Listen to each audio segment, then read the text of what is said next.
Today we're going to talk about creativity and how being more creative can help you learn English better and faster.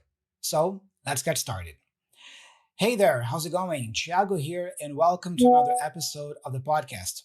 In case you're new here, this podcast is intended to help intermediate and advanced learners of English communicate with more confidence, more accuracy, more clarity, and more awareness.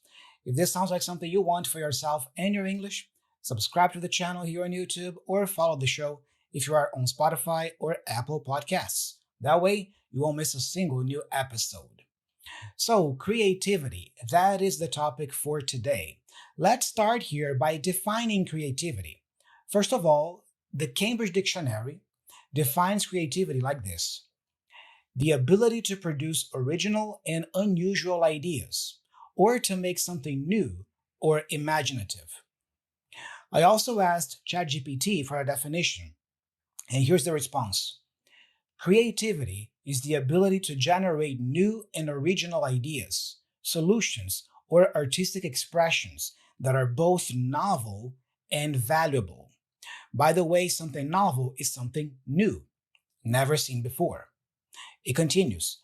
It's a complex process that involves the imagination and the transformative blending of existing concepts, knowledge, and perspectives to produce something unique. I really like this last part, which has to do with interdisciplinary things, right? You are able to pick maybe two, three areas that seem very different from each other and put them together and create something new with them. I really love that. I also looked up some synonyms for creativity. Thesaurus.com pointed out two synonyms here that caught my attention the most: imagination and resourcefulness. When you are resourceful, you find resources to get things done. You are not limited by what you have in front of you. You find ways, you find solutions to overcome obstacles and challenges. So, imagination and resourcefulness are key components of creativity. All right? Now that we have defined that, let's talk a little bit about how being more creative as a person can help you learn English better. The first situation here, I would say, has to do with imagining scenarios for contextualizing vocabulary. Let's pick an example here. The expression a dime a dozen. A dime a dozen. Imagine you don't know this expression. You've never heard it before. A dime a dozen. What is the first step? Look up the meaning of the expression. You can go to a dictionary, you can ask ChatGPT or Gemini for a definition, but you look up the definition first. What does it mean, a dime a dozen?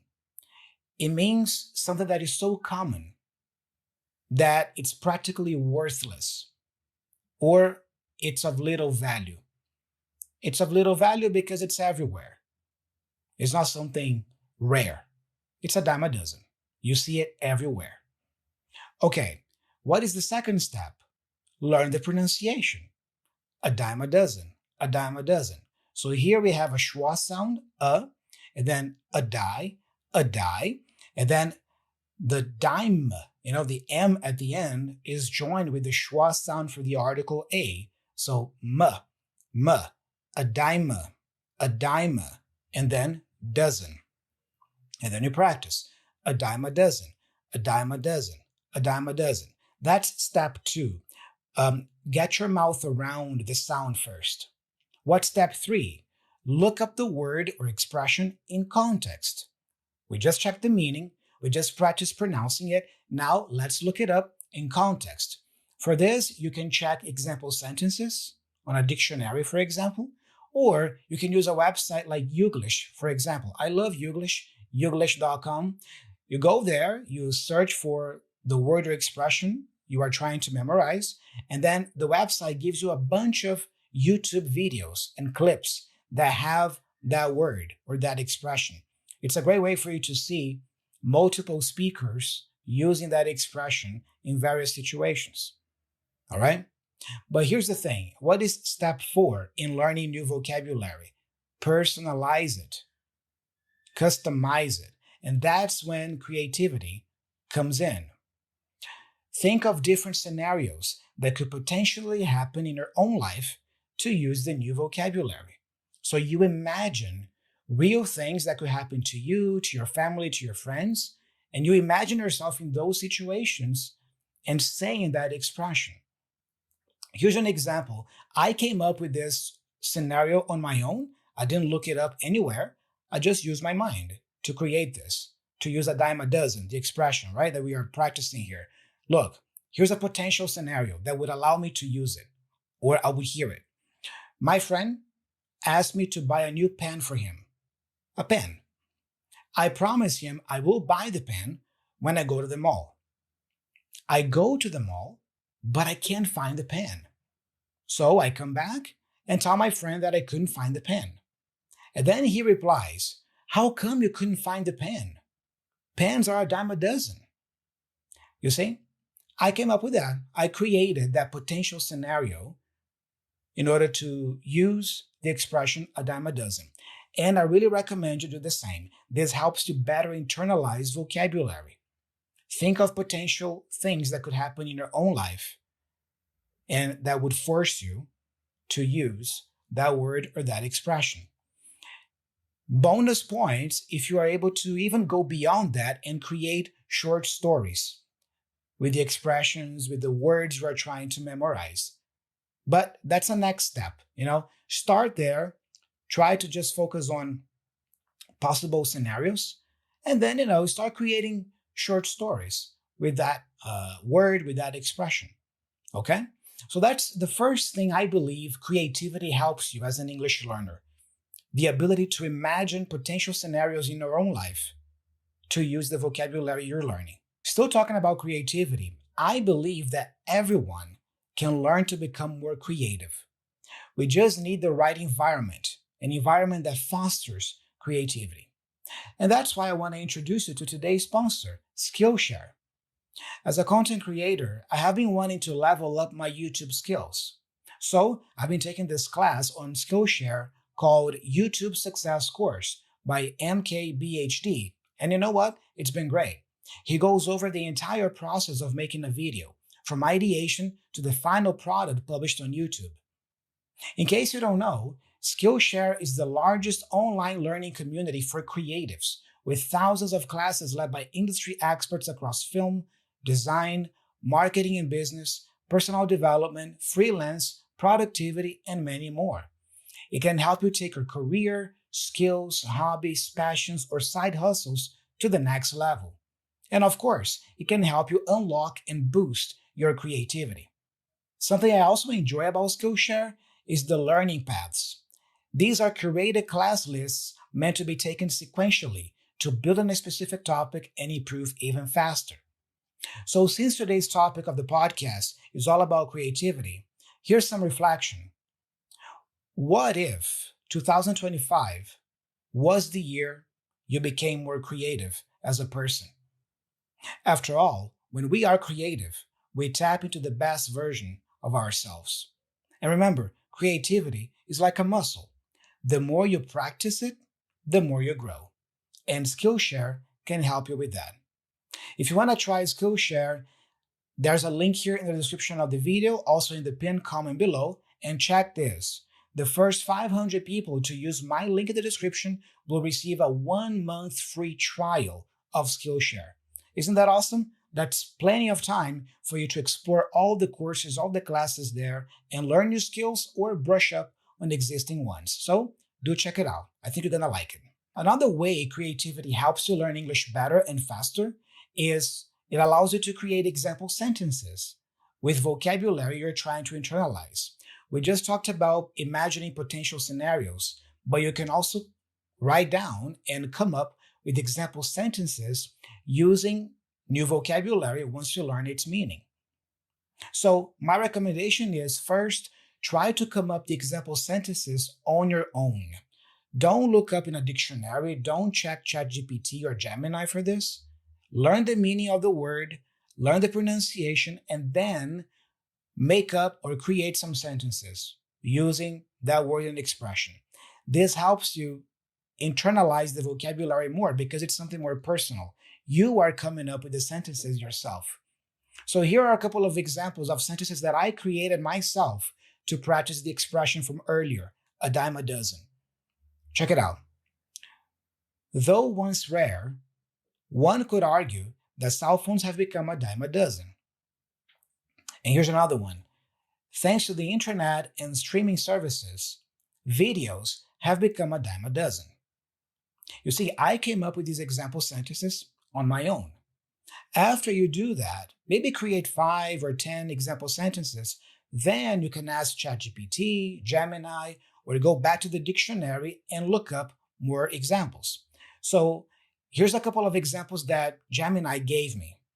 In that industry, freelance writers are a dime a dozen. So you have to really stand out to get noticed. In the second sentence, those generic phone cases are a dime a dozen. You can find them in any store. All right? So make sure you do that. Create example sentences on your own. And if you are a more creative and imaginative person, it's going to be much easier to do that. Another way creativity can help you as an English learner is it can help you come up with new ways to practice your English. Strengthening your creativity helps you come up with new ways to learn. I truly believe each person learns differently, so you need to figure out how you learn best and what methods and strategies work for you. Back in my time, the only way available to learn English was through formal courses. YouTube and Netflix didn't exist. The internet was in its infancy, and resources were really limited. So I had to be creative and come up with new ways of learning English that worked for me. I practiced English with my favorite songs and DVDs. I studied with books and paper magazines. I looked for jobs that required speaking English on a daily basis. I did what I could with the resources I had back then. And you know what? I made it happen.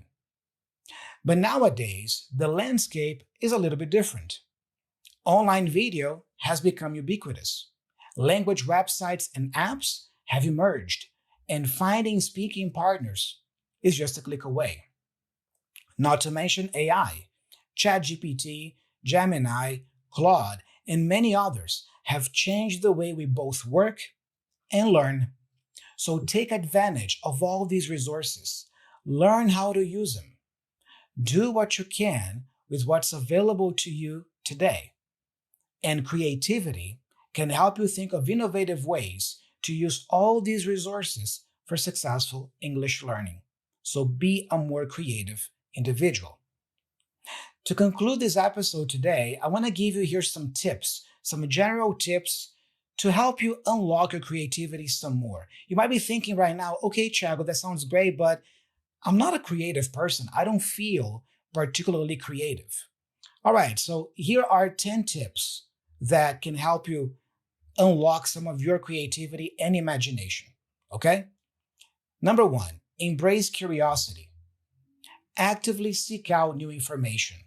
Read books, watch documentaries, explore different websites, and engage in conversations with people who have diverse perspectives. Ask why and what if questions regularly. I've always done that myself. I've always asked the why of things. To me, it's really important to know why I'm doing something, to see the purpose behind it. If I don't see any purpose behind it or any why, I'm not going to do it, or I won't feel even motivated to do it. So ask why more often. Why do I have to do this? Why do I have to do that? Why are things that way? Why are people like that? Ask why. All right? And also, what if questions. What if questions are great because they activate your imagination. They force you to imagine something. What if we could speak English at the press of a button? You push a button and boom, you are fluent in English. What if we could do that? How would learning be different? And then you start wondering. You say, what if? All right? Number 2, diversify your experiences. Step outside your comfort zone. Try new hobbies, visit different places, and engage in activities you wouldn't normally consider. Expose yourself to different art forms, music genres, and cultural experiences. Remember this: innovation happens when you're able to combine two or more seemingly unrelated areas and create something entirely new with them. Remember, innovation lies in the intersection, like this. All right? Number three, practice mindful observation. Take time to observe your surroundings with intention. Pay attention to details, patterns, and textures. Practice mindfulness exercises to enhance your focus and awareness. Tip 4. Allow for daydreaming and boredom. Schedule unstructured time for yourself, a time when you don't do anything, you have nothing to do. Let your mind wander and explore random thoughts. Resist the urge to constantly fill every moment with distractions. Allow yourself to experience boredom, as it can stimulate creative thinking. This is a huge deal nowadays, guys. It's a big one. Because what do we usually do when we are doing a task and then we stop doing that and then we have like 2, 3 minutes of idle time? We don't have anything to do. What do? We reach for our phones and we fill our minds with more distraction. It's almost like we need to be distracted all the time, or our minds need to be activated all the time. So if you're not working, if you're not talking to people, guess what? You are using your phone. In my opinion, this is really bad. How can you be creative like this? You got to experience boredom. Feel bored more often, because when you feel bored, your mind starts to wonder. You start to question things. You might have a great idea in those moments. But if you never allow yourself to have those moments, you're always with your phone, always using your phone, how can you ever expect to be creative or be more imaginative as a person? So think about that. Experience boredom deliberately. Tip number 5, engage in creative hobbies. Dedicate time to activities like painting, writing, playing music, or any other form of creative expression.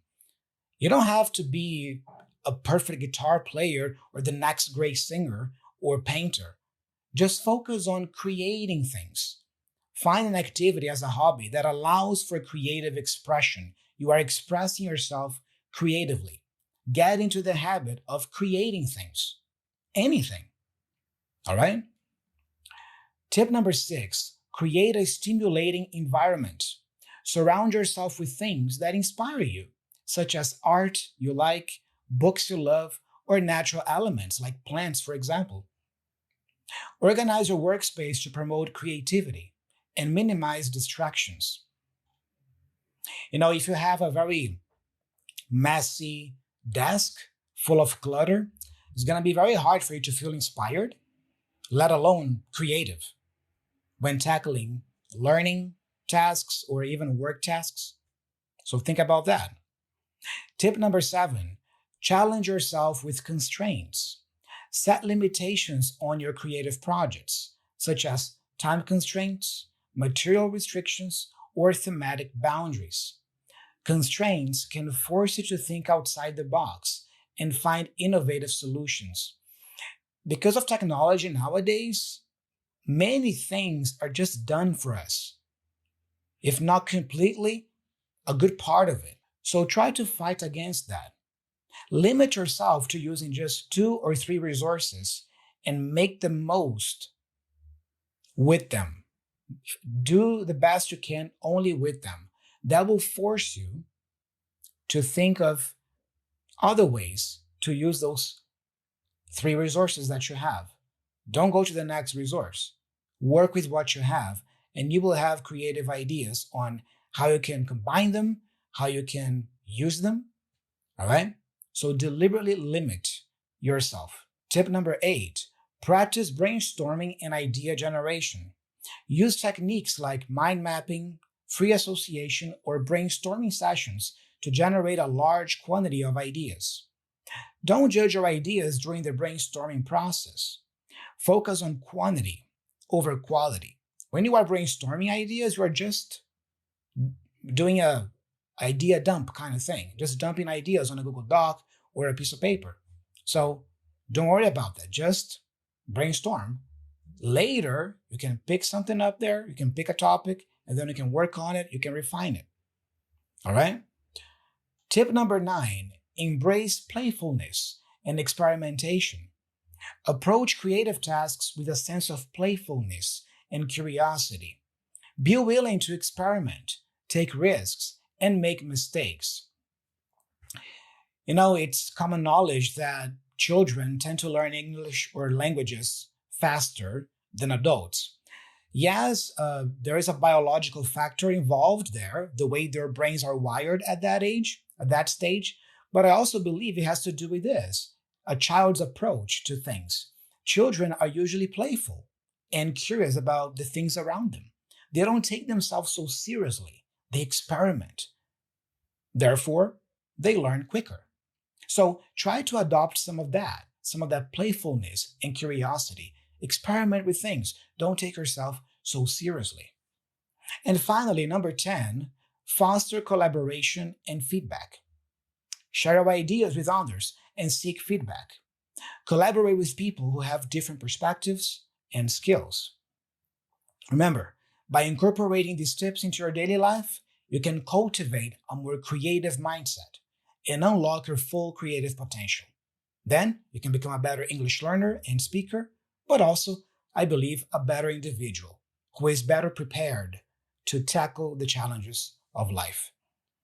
I hope you enjoyed this topic of creativity today. Before we wrap up the episode, it's time for the Learner's Corner. So for the Learner's Corner today, I have here an audio message from Ramon. Let's listen to what Ramon from Cuba has to share or to say. Hi, Thiago. First of all, I want to thank you and congratulate you on your excellent work. Your lessons have been extremely helpful in my English learning journey. My name is Ramon. I'm a Cuban guy and have been living abroad in Serbia for 2 years now. When I came here, I only had the basic knowledge of English, pretty much what I had studied at the university, and I definitely wasn't able to communicate at a decent level. Back then, I was looking for a job in my field, so I got an interview and was able to demonstrate that I was valuable to them. However, there was one important issue: my English level.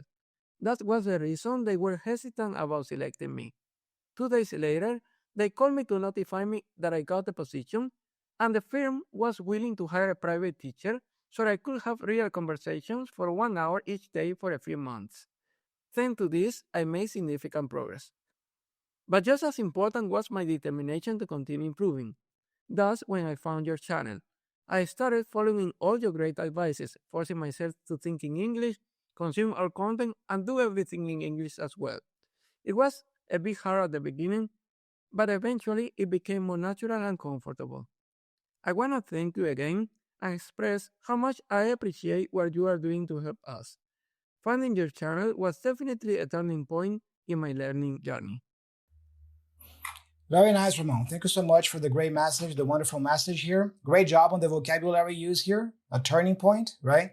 Finding your channel was a turning point in my journey. A turning point is like a significant event that transforms your life or changes your life for the better. So thanks for that. I appreciate it.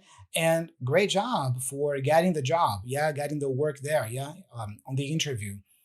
Even though apparently you didn't have enough English when you went to the interview, you were still able to show your value to your potential employers. They saw that and they decided to hire you. So much so that they even invested in private classes with a private teacher for you to improve your English. So that's awesome. It's a great achievement. It shows that you don't need to have perfect English or a super advanced level of English to land jobs in English, work opportunities. As long as you are willing to improve your language skills and you can show the potential employer that you can be an asset, you are valuable, there you go. So yeah, that's an awesome story that you shared here. Thanks for doing so. And thanks for following the channel, the videos here, the podcast. It means a lot, yeah, to have support of learners like you. And if you are interested in doing just like Ramon, you can send me an audio message by going to speakpipe.com/English with Thiago, or you can send me an email by by writing at hello.teacherthiago@gmail.com. Don't forget to check out Skillshare. The first 500 people who click on the link here will have 1 month free trial of Skillshare. It's a great deal for you to try. It's plenty of time. There are plenty of courses there, and I think you're gonna really dig it. And thanks again, Skillshare, for sponsoring today's video. Don't forget to subscribe to the channel here. Leave me a comment below letting me know what you thought about today's episode and the topic of creativity as a whole. And follow the show if you are on Spotify or Apple Podcasts.